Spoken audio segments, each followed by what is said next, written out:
דבר ראשון שצריך להיות בחיים של כל אחד מאיתנו, בן אדם לחברו. איך אני אזכה להיות נקי בן אדם לחברו? למה אם הוא ידע שזה מקום ראשון,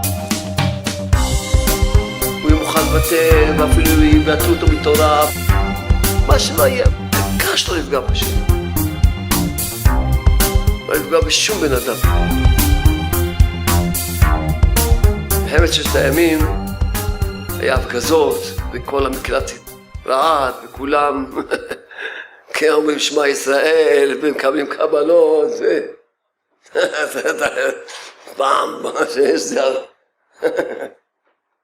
אבל שמואל, הוא שומע אישה שלא עלה, פעם ישראל לא עבד.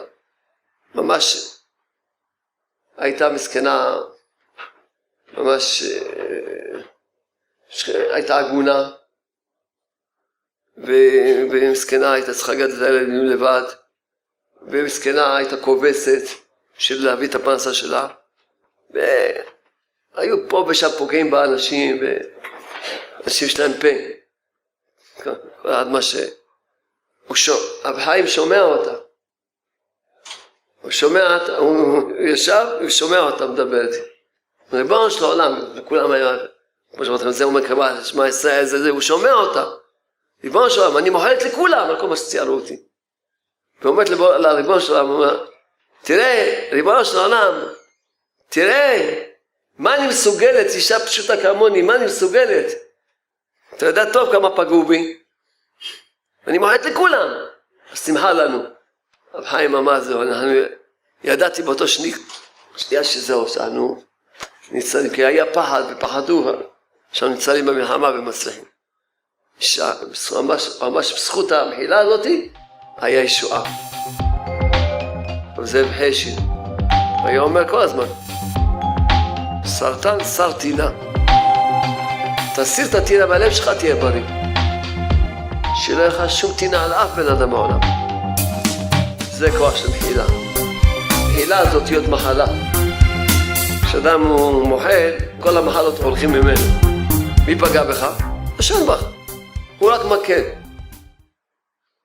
אתה רוצה לכעוס על המקל? תכעוס על המקל. אתה רוצה לריב עם מקל? תריב עם מקל. מה שאתה רוצה, תעשה גם... אתה עושה מהמקל מציאות? יש לך אמונה, השם רצה שיפגעו בך. כזה האמונה אומרת. השם רצה שיפגעו בך, השם.